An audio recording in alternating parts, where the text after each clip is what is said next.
I sold my company for millions of dollars last year, and we closed March 7th, 2025.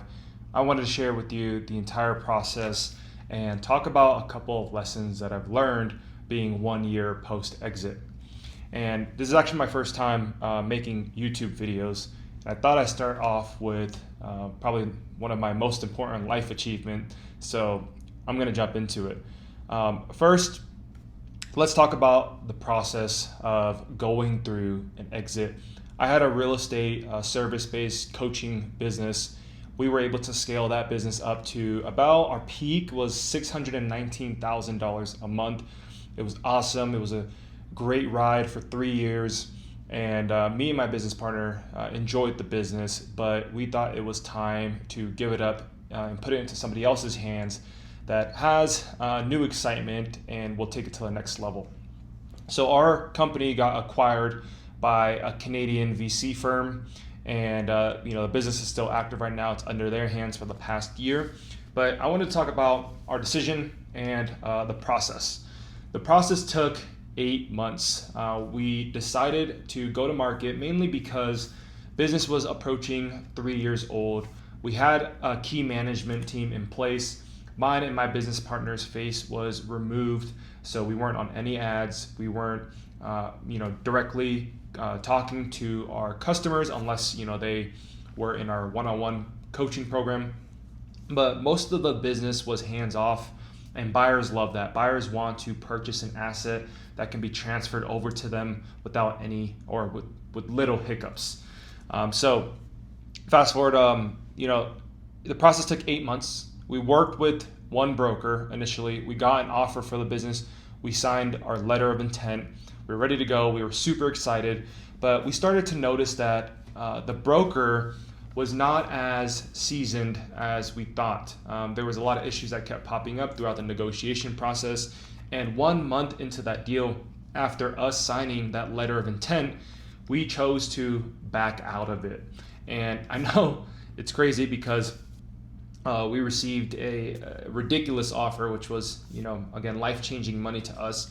But we decided to back out mainly because we didn't think that broker could help us get through the entire deal for that, next 4, 6, 7 month process, right? Ours ended up taking 8 months. So after getting the letter of intent and signing it and receiving the offers that we did, we backed out of the deal 1 month later. Another month later, we signed with a new broker who's much more seasoned, reputable company, and they're more professional, and it was also a lower broker fee. So we signed on with them. 30 days later from then, we get a call from our previous buyer that we initially signed our letter of intent, and he expressed that he really loved the business, really liked us, and they still wanted to proceed and revise the offer. And they revised it for even more and with better terms. And now we were working with a much better broker, so we felt more comfortable that this deal was actually going to get done. So a couple weeks after that, we signed. Now we're 3 months into this process. And from that moment when we signed, we felt a lot better that this deal was actually going to potentially go through, right? Still, I think it's like 25% of businesses actually make it through the entire process and close. And that number is probably even lower for online businesses. Matter of fact, it's very rare for an online business to be sold, mainly because of the structure and the way those coaching info agency businesses are set up. Okay, so we got a lot of M&A consulting. We got a lot of different opinions on how we should structure the business so that we can be able to sell it, or at least have an opportunity to do so. And luckily, we were able to do so. So from then on, now again, 1 month with one broker. Fast forward 1 month later, we back out. A month from then, we sign on with a different broker. 2 weeks later, we re-sign our letter of intent with that same Canadian buyer, and then we proceed. The process from there took about 7 months. So honestly, I would say this whole process took almost a year from when we first had the idea of selling the company. So once you sign the letter of intent and you receive that offer, a lot of people are thinking like, yeah, the deal is done. No, that's where the work actually begins. And we go through crazy amount of negotiations. We go through due diligence. We go through quality of earnings. Quality of earnings is basically they're going to go through your entire financials ever since the first day you received the payment from a client. They're going to go through every single one of them to make sure there's no fraud activity, there's no missed payments, there's no messing up your books to beef it up to make the numbers look better so that you get a higher amount. Every single penny, every single dollar is documented and basically looked at.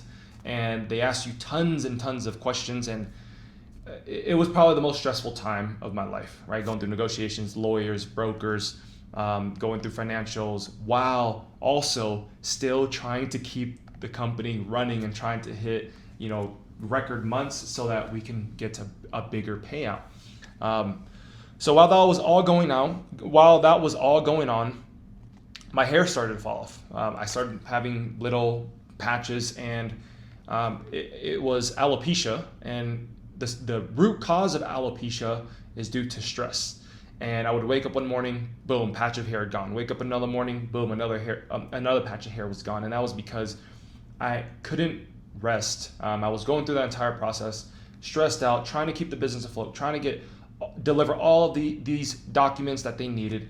And it was just a crazy time. So luckily, again, fast forward months later, we did end up closing March 7th, 2025. And when that wire hit our account, it was life-changing. And from there, I started to notice that feeling of relief and that feeling of excitement for selling the business started fading away, I would say, starting 3 months later, because right after we sold, booked a trip to Japan with my wife and one of my best friends, traveled to Cabo, traveled to Europe, had my wedding, started basically catching up on life and doing the things that I wanted to do. And I would say I traveled more last year than I did my entire life.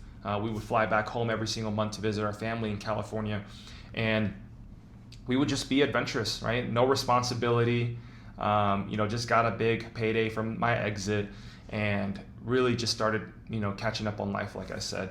So took a year off, traveled, like I said, got boring really fast, started getting the itch again to start something, get into business again, and, basically get the wheels turning inside my brains. So life-changing money, but the question is always, when you sell a business, what do you do? And this is the start of all the lessons that I've learned this past year being post-exit, right?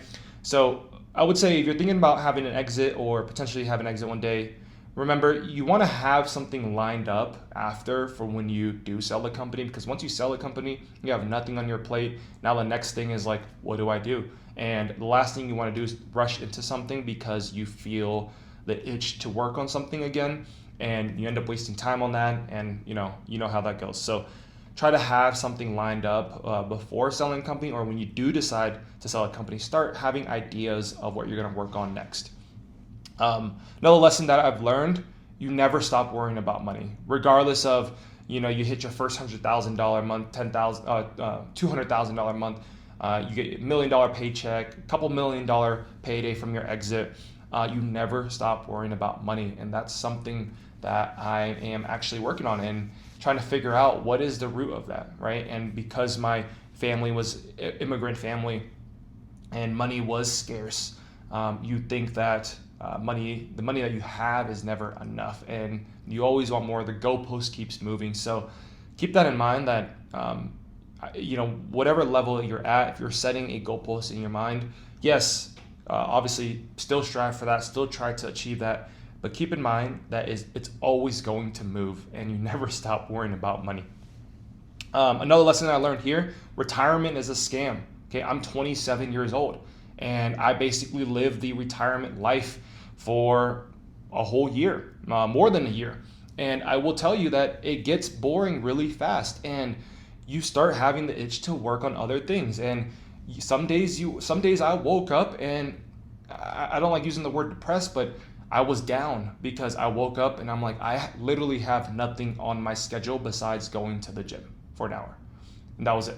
And that might sound great to some people, but I promise you, if you're a business owner, if you're an entrepreneur and you run a business right now, it sounds great.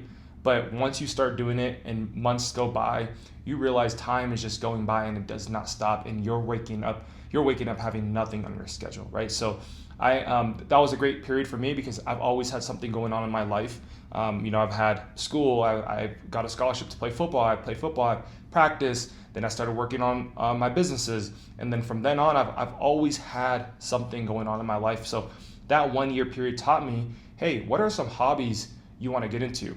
What are some, what about some people that you've been wanting to link up with and talk to and grab a coffee with, grab dinner with?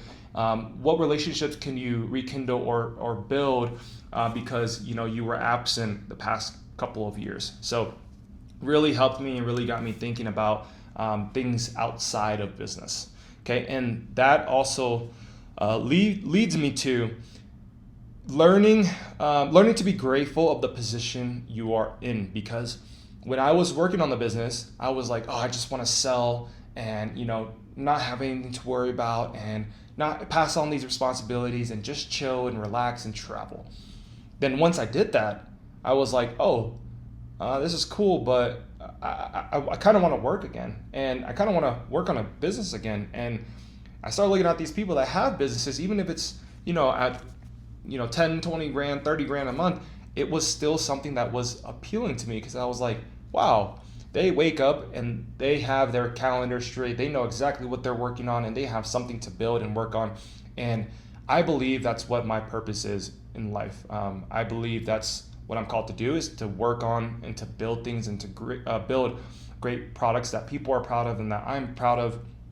And then also being able to use the benefits of all of that to help people, whether it's clients, whether it's my own family, whether it's me personally, whether it's friends, and be able to spread that love and the tool that money brings. Okay, so that is a huge lesson that I learned. And then last thing I'll kind of leave you with and correlates to that last piece is that a quote that has stuck with me that I heard in this past year from Scott Galloway, and it's, you want to leave this world in debt. Okay, that means you want to give more than other people are giving to you.